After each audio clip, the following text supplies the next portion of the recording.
امی کے بتحاشا ڈانٹنے کے باوجود بھی آئمہ آپی باز نہیں آئی تو امی نے زوردار تھپڑ آئمہ آپی کے مارا، جو کہ امی کی ڈانٹ سن کر میں ویسے ہی سہمی ہوئی تھی، لیکن جیسے ہی امی کا زوردار تھپڑ دیکھا تو خوف کے مارے لرز اٹھی۔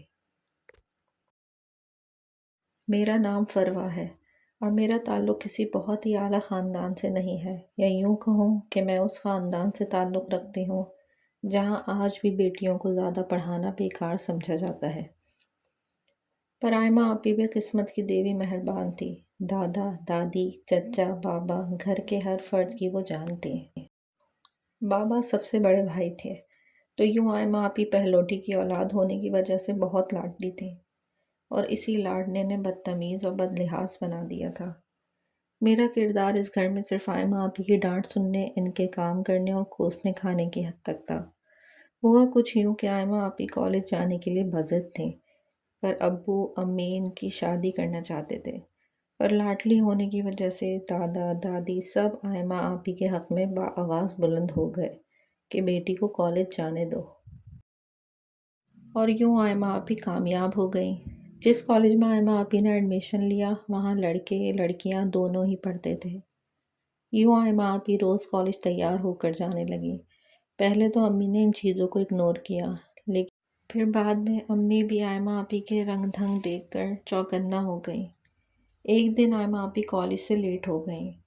جب وہ شام میں گھر آئیں تو امی نے ان سے پوچھا کہ اتنی دیر تم نے کہاں لگا دی؟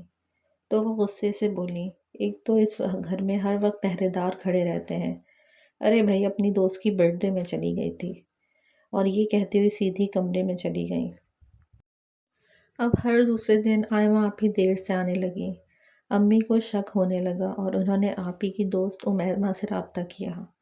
پہلے تو امیمہ باجی بھی بتانے سے کترانے لگیں، پھر امی کے بے حد اصرار پر بولیں کہ آنٹی، آئمہ نے کالج کے کچھ ایسے لڑکے لڑکیوں کے گروپ جوائن کیا ہوا ہے جو نہ تو پراپر کلاس لیتا ہے اور نہ ہی کالج کی کسی ایکٹیویٹی میں پارٹ لیتے ہیں، بلکہ حد یہ ہے کہ وہ سب ڈرگز ایڈکٹڈ ہیں۔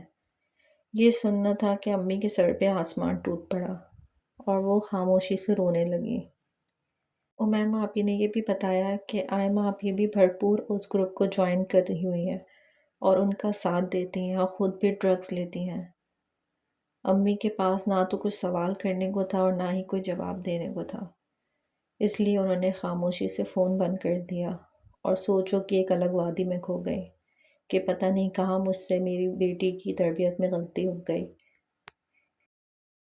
امی غصے میں آئمہ آپی کے کالج کے آنے کا ویٹ کرنے لگیں۔ جیسے ہی آپی گھر آئیں امی ان پر برس پڑیں اور آپی کے تھپڑ دے مارا۔ آپی ڈھیٹ بن کر کہنے لگیں کہ ارے بھائی وہ سب تو ہائی کلاس سے بلانگ کرتے ہیں اور مجھے بھی اس ہائی فائی سوسائٹی میں اٹھنے بیٹھنے کے لیے سب کرنا پڑتا ہے۔ میں نہیں چاہتی کہ میں اس مڈل کلاس فیملی میں ہی مروں، اور مجھے کچھ بننا ہے، ان ہائی فائی لوگوں کی طرح اٹھنا بیٹھنا ہے، ان کی طرح کلاس لانی ہے اپنے ارد گرد۔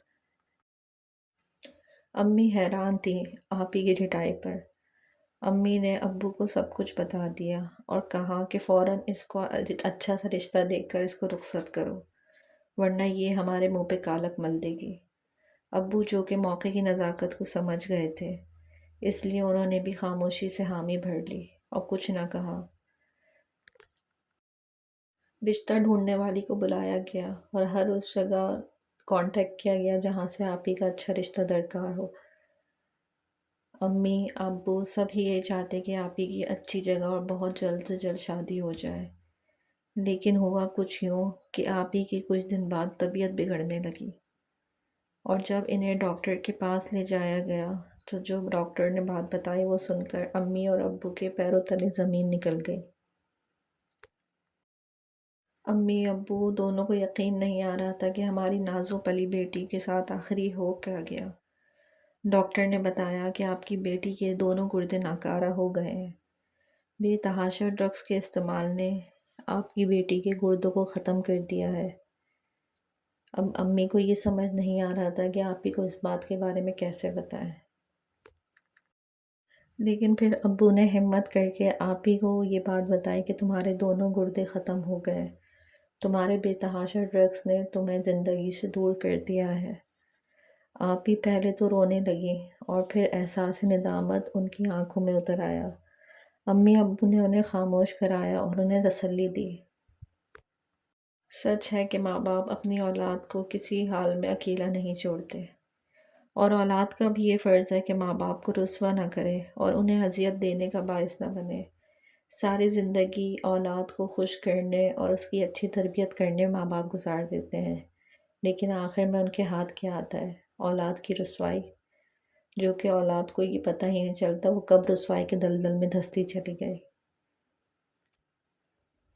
اللہ تعالیٰ سب کی اولادوں کو محفوظ رکھے اور سب کے ماں باپ کو خوش و سلامت رکھے، آمین۔